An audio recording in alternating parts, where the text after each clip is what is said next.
আসসালামু আলাইকুম, আমি আইসিটি রিশাদ স্যার। আজকে আমরা আলোচনা করব 3.1 থেকে আইসিটি বিষয়ে চট্টগ্রাম বোর্ড 2024-এ আসা একটি প্রশ্ন নিয়ে। ও চট্টগ্রাম তো দাদাবাবুরা নিয়েই যাবে, তবুও কি আমরা চট্টগ্রাম বোর্ড পড়বো? চলো চট্টগ্রাম আপাতত শুরু করি, দাদাবাবুদের বিষয়টা পরেই দেখা যাবে।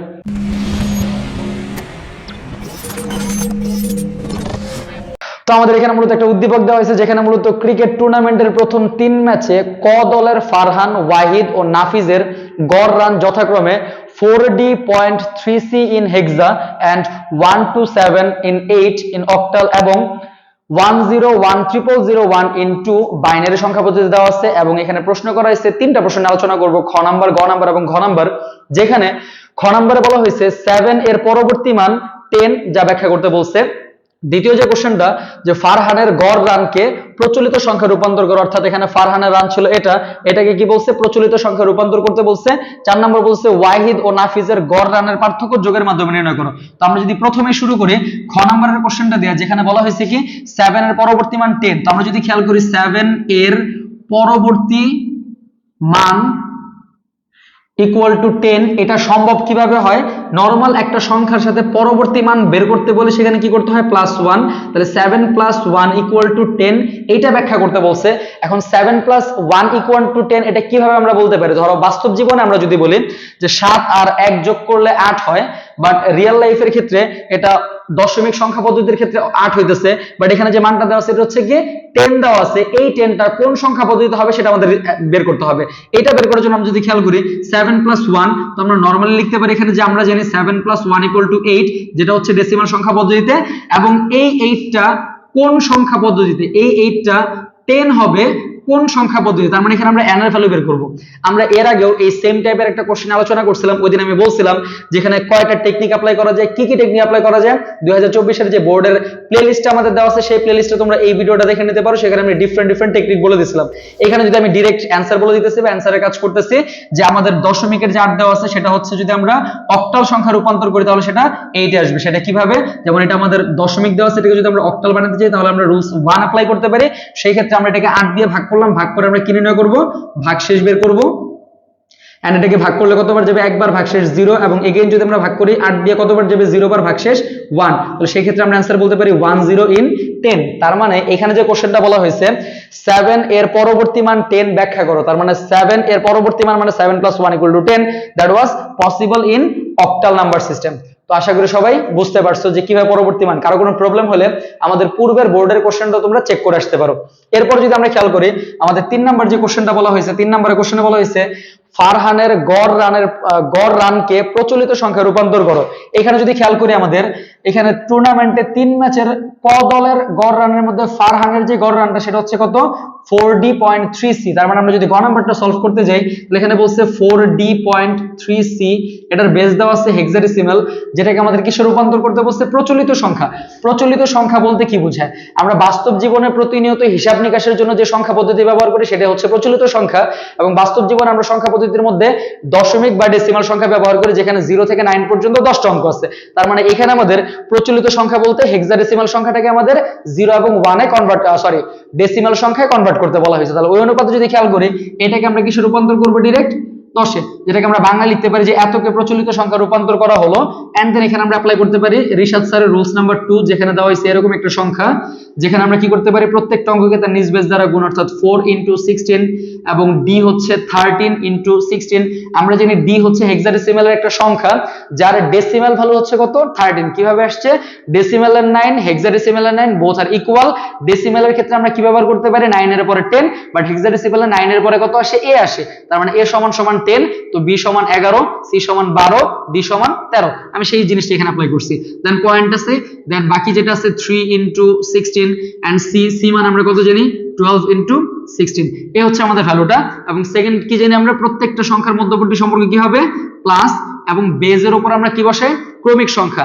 যদি এখানে দুই ধরনের সংখ্যা দেওয়া আছে, দশমিকের আগে যারা আছে হচ্ছে পূর্ণাংশ, পরে যারা আছে হচ্ছে ভগ্নাংশ। পূর্ণাংশের ক্ষেত্রে মানগুলা কি হবে, বেজের ডান দিক থেকে আমরা বসাবো ক্রমিক সংখ্যা 0, 1। যেহেতু আমার দশমিকটা ঠিক 4d এর পরে আছে ঠিক দশমিক বরাবর পূর্বের সংখ্যাগুলো হচ্ছে পূর্ণ সংখ্যার ক্ষেত্রে বেজের উপর পাওয়ার পাশে কোন দিক থেকে, ডান দিক থেকে। আর ভগ্নাংশ সংখ্যার ক্ষেত্রে কি আসবে, পূর্ণ সংখ্যার ঠিক বিপরীত বলে, এটা যেরকম 0 1 এরপর এটা 2 অথবা 3 হইতো, এটার ক্ষেত্রে ঠিক বিপরীত আসবে, এদিকে যেরকম পজিটিভ এদিকে আসবে কত, নেগেটিভ, অর্থাৎ -1 এবং -2।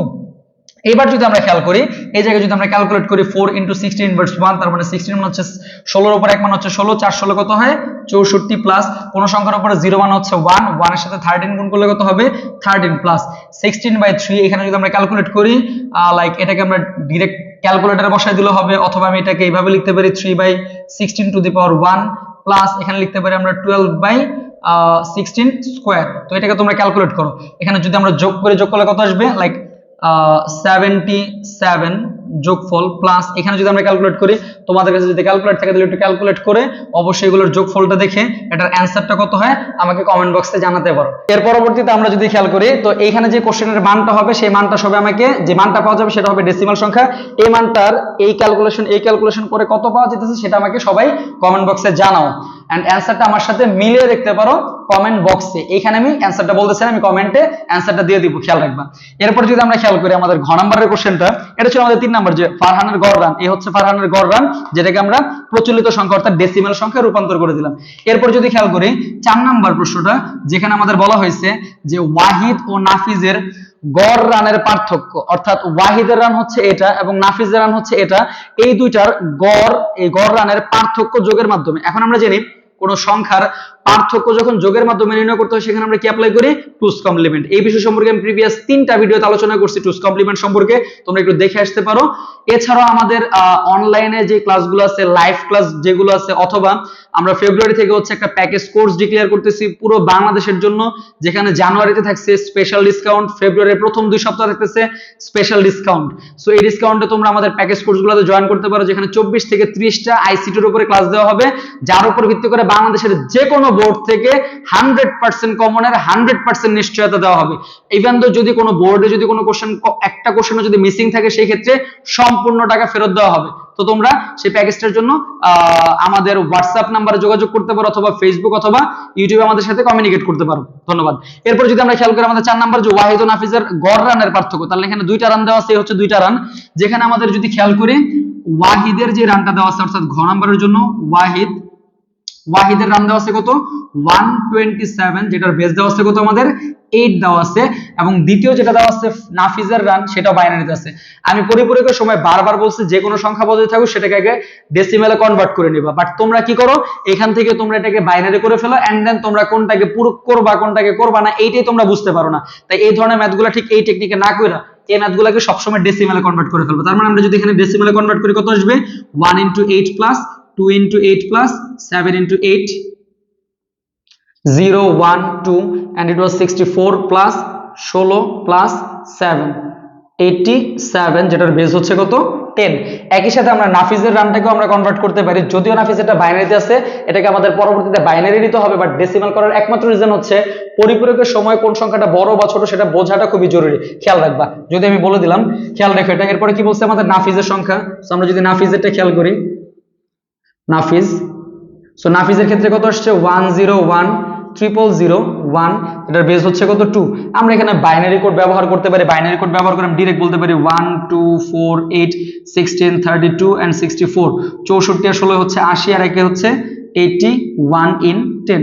সো এখানে আমি আর এই রুলস টু অ্যাপ্লাই করলাম না, আমি এখানে শর্টকাট ব্যবহার করলাম। আশা করি বুঝতে পারছো। এটা বুঝতে চাইলে তোমরা আমাদের অনলাইন অথবা অফলাইনের যে পেইড কোর্সগুলো আছে এই কোর্সগুলোতে জয়েন করতে পারো, খুব ইজি ওয়েতে কিভাবে ভ্যালু বের করতে এটা শেখানো হবে এখানে। এরপর যদি আমরা খেয়াল করি তাহলে প্রথম যে সংখ্যাটা আছে 87 and 10 আর একটা হচ্ছে 81 and 10, এই দুটো সংখ্যার পার্থক্য বের করতে বলছে। তার মানে সেই ক্ষেত্রে আমরা কি করব, এই দুটো সংখ্যার পার্থক্যের জন্য এখানে যদি আমরা খেয়াল করি প্রথমটা আছে কত 87, এটাকে আমরা বাইনারি কোডে কনভার্ট করব, বাইনারি সংখ্যায়। এর জন্য বাইনারি কোড ইউজ করলাম 1 2 4 8 16 32 and 64, it was 87, that was 64 80 84 86 87, বাকিটা হচ্ছে 0। এখানে বিট আছে 6টা 7টা, তাই আমরা 8 বিট নিয়ে কাজ করতে পারি 0 1 0 1 0 1 1 1। এখানে আমাদের বিট যেহেতু 7টা ছিল, আমরা অষ্টম বিট মিলানোর জন্য 8 নাম্বার বিটটাকে 0 ব্যবহার করছি, এন্ড সংখ্যাটা পজিটিভ, তার সাথে সাইন বিটে কোনো ভেজাল নেই, খেয়াল রাখবা। এরপর যদি আমরা খেয়াল করি 81, এই হচ্ছে আমাদের 81। এখন যদি আমরা দেখি 81 কত যোগ করলে এখানে 81 হবে 64 80 বাকিটা হচ্ছে 81 বাকিটা হচ্ছে কি 0 ব্যবহার করতে পারি এখানেও সেম 7টা বিট দেওয়া আছে দ্যাট ওয়াজ 10 101 000 4 3 এর 7টা অতিরিক্ত এক বিট 8টা এখন এখানে 87 যেহেতু এখানে পজিটিভ নাম্বার থাকবে অর্থাৎ আমাদের দুইটার পার্থক্য আমরা যদি খেয়াল করি 87 এখান থেকে আমাদের বিয়োগ করতে বলা হয়েছে 81 দ্যাট ওয়াজ 6 এটাকে যদি আমরা নির্ণয় করি পরিপূরকের রূপে that was 87 plus minus 81 equal to 6 সেই ক্ষেত্রে আমরা এখানে যোগের মাধ্যমে এই যে যোগের মাধ্যমে হচ্ছে যোগ যেখানে 87 হচ্ছে আমাদের পজিটিভ সংখ্যা তাই এটার কোনো চেঞ্জ হচ্ছে না ডাইরেক্ট আমরা এখানে কি লিখতে পারি 2 এর পরিপূরক